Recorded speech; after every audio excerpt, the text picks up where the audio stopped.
How to fix your purchase could not be completed on iPhone and iPad. So if you want to fix your purchase could not be completed on your iPhone or your iPad, then what you need to do is first, you just need to simply open up your settings application.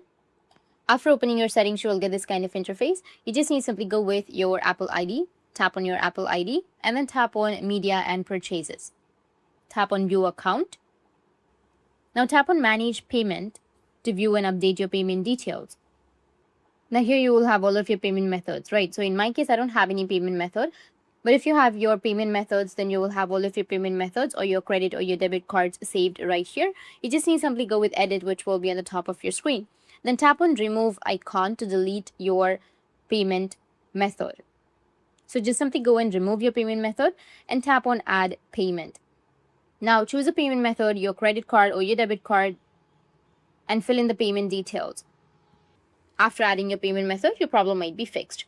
Or you can just simply go back, scroll down, and you'll find content and privacy restrictions, which will be under your screen time.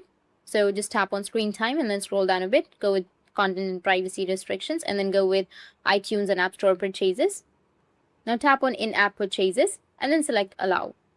And that's it, your problem will be fixed. And if you have any questions, feel free to comment below. Thanks for watching.